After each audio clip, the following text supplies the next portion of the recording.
Oi, gente, bom dia. Estamos aqui para mais um dia de aula, ok? Antes da gente iniciar o nosso novo conteúdo, eu vou dar uma dica de estudos para vocês. Procure sempre um lugar calmo e arejado.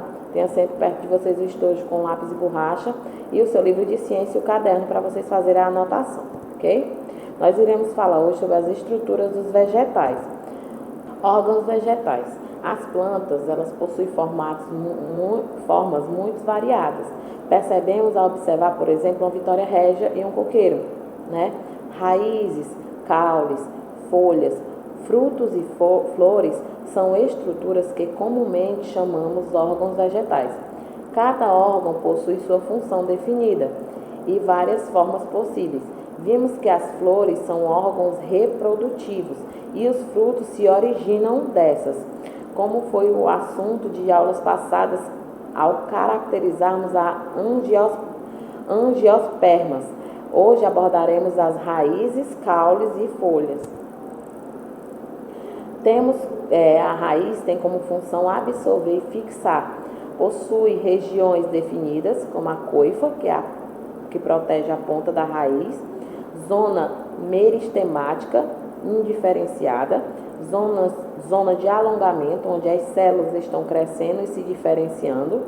A zona pilífera possui pelos absorventes de água e a zona das ramificações, onde partem raízes secundárias. Tipos de sistemas radiculares, né? Axial ou pivotante, típica de dicotiledôneas, possui uma raiz primária e diversas ramificações, por exemplo, o feijão e o abacateiro. Fasciculada, típica de monocotiledôneas, possui diversas raízes saindo do mesmo ponto, como aspecto de emaranhado, por exemplo, o milho. Adventícias são de suporte, partem do caule, como em mangues. As tuberosas atuam como órgão de reservas, como beterraba e cenoura. Respiratórias ou pneumatóforos, em solos pobres em oxigênio ou em ambientes aquáticos, são adaptadas para captar oxigênio, e as sugadoras, adaptadas para sugar seiva de outros vegetais. Temos o caule, né, que tem a função de sustentar e conexão entre raízes e parte aérea. Pode realizar reservas de substâncias e energia e pode ser fotossintético também. Possui estruturas próprias, como nós, que é região de inserção das folhas e gemas laterais, entrenós, região entre os nós, gemas apicais, regiões maristemáticas na ponta do caule, gemas laterais, regiões maristemáticas localizadas nos nós, responsável pelo brotamento de novos ramos, folhas e flores. Temos os tipos de caules, né, que são a haste, verde delicado, realiza fotossíntese, como a margarida. Tronco, lenhoso e capaz de maior sustentação, como a mangueira. Como nós e entre nós, bem visíveis. Possui a bainha das folhas, recobrindo os entrenós e folhas ao longo do caule. Por exemplo, o bambu. Estipe, nós e entre nós bem visíveis, mas com folhas apenas no ápice do caule, como coqueiro. Tubérculo, reserva, por exemplo, batata difere das raízes tuberosas e pode ser adaptação do caule. Podemos observar ao ver as gemas laterais, característica de caules nas batatas. Rizoma, se desenvolve no solo paralelamente. Bulbo, estrutura complexa formada por um caule e folhas modificadas, por exemplo, o alho e a cebola.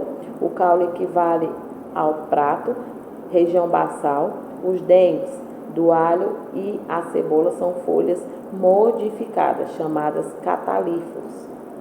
E caule aquático, encontra-se submerso à água, por exemplo, a vitória régia. As folhas, né, elas absorvem gases e luz solar, realiza-se a fotossíntese, libera produtos da fotossíntese, às vezes pode realizar o papel de pétalas, sendo coloridas e atraindo agentes polinizadores. Pode também estar modificada em espinhos como maneira de diminuir a sua superfície e evitar a perda de água por transpiração. É o caso dos cactos. É formado por um limbo ou lâmina, um peciolo, que é a haste que a sustenta, e uma bainha, a base que envolve o caule. Podemos observar padrões diferentes na organização das nervuras, que são os feixes vasculares, realizando o transporte de seiva nas folhas. Aquelas com um padrão paralelo de nervuras são tipicamente monocotiledôneas. Já os padrões ramificados de nervura são do tipo dicotiledôneas. Aqui está uma estrutura, né, onde tem um caule, a raiz e as folhas, né, que tem um ápice caulinear, a folha, a gema axilar, os tecidos condutores, a raiz principal, a raiz secundária e o ápice radicular. Lembrando para vocês que se vocês quiserem rever essa aula ou as outras passadas, vocês podem acessar o nosso site www.escolapequenospassos.com.br e não esqueça de acessar a nossa agenda eletrônica, pois lá todos os dias é postado as atividades diárias de vocês, ok? Que vocês tenham um bom dia de estudos e até a próxima aula.